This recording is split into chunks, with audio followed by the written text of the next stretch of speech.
تاکہ تمہارے دلوں کو پاک پاکیزہ کر لے، تاکہ تمہارے دلوں سے شرکیت کو، تمہارے دلوں سے کفریت کو، تمہارے دلوں سے منافقیت کو، تمہارے دلوں سے معصیت کو، تمہارے دلوں سے ہر قسم کی بد کرداریت کو، تمہارے دلوں سے ہر قسم کی گندگی اور نجاست کو نکال کر تمہارے دلوں کو پاک پاکیزہ کر لے۔ اس لیے اللہ رب العزت نے رسول مقبول صلی اللہ علیہ وسلم کو تمہارے ذات میں سے، تمہارے جنس میں سے بنا کر بھیجے ہیں، مبعوث فرمایا ہے۔ Thanks for watching. Don't forget to like, comment, share and subscribe to Maulana Habibullah Rouhani Official. تو اس قرآن کو اتنی بڑی احسان اللہ رب العزت نے فرمایا تمہارے اوپر کہ اپنے رسول کو رحمت للعالمین، اپنے رسول صلی اللہ علیہ وسلم کو سید المرسلین، خاتم النبیین اور خاتم المرسلین بنا کر اس دنیا کے اندر بھیجے ہیں، جو عظیم و شان رتبہ والے، جو عظیم و شان مرتبہ والے، جن کی کوئی رتبہ کی مثال نہیں ہے۔ اتنے بڑے اللہ رب العزت نے اتنے بڑے نبی کو اس دنیا کے اندر بھیجے ہیں، اتنے بڑے رسول کو اللہ رب العزت نے دنیا کے اندر بھیجے ہیں، جو پاک پاکیزہ، صاف ستھرے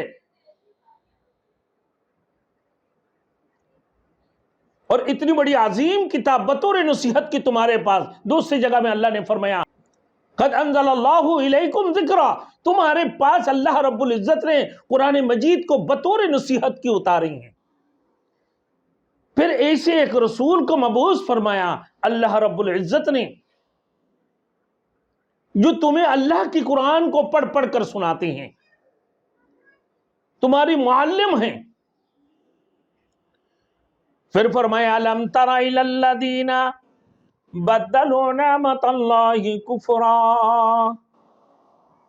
کیا آپ نے نہیں دیکھے ان لوگوں کو جن لوگوں نے اتنی بڑی نعمت کو اپنے کفریت میں تبدیل کر دیا کہ رسول مقبول صلی اللہ علیہ وسلم کی منکر ہو گئی، رحمت للعالمین سید النبی خاتم النبیین اور خاتم المرسلین کی منکر ہو گئے، پھر اس کتاب اللہ کی منکر ہو گئے۔ قرائش مکہ اور مشرکین مکہ اس کو کفریت سے تبدیل کر دیتے ہیں۔ اتنی بڑی نعمت ہے اللہ رب العزت کی، اللہ رب العزت کی اتنی بڑی نعمت ہے، اس کو اپنے کفریت میں تبدیل کر دیتے ہیں۔ تو فرمایا اس سے بڑے بدنصیب کیا ہو سکتے ہیں؟ ان لوگوں نے اتنی بڑی ناقدری کی اللہ کی، رسول کی، پھر اللہ کی کلام کی۔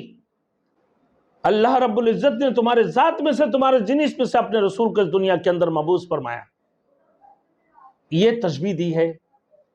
اور پھر کاما کو علت کے لیے بیان کی جائے وجوہات کی بنا پر، کیوں اللہ نے اپنے نبی کو، تاکہ تمہارے دلوں کو پاک پاکیزہ کر لے، تاکہ تمہارے دلوں سے شرکیت کو، تمہارے دلوں سے کفریت کو، تمہارے دلوں سے منافقیت کو، تمہارے دلوں سے معصیت کو، تمہارے دلوں سے ہر قسم کی بد کرداریت کو، تمہارے دلوں سے ہر قسم کی گندگی اور نجاست کو نکال کر تمہارے دلوں کو پاک پاکیزہ کر لے۔ اس لیے اللہ رب العزت نے رسول مقبول صلی اللہ علیہ وسلم کو تمہارے ذات میں سے، تمہارے جنس میں سے بنا کر بھیجے ہیں، مبعوث فرمایا ہے۔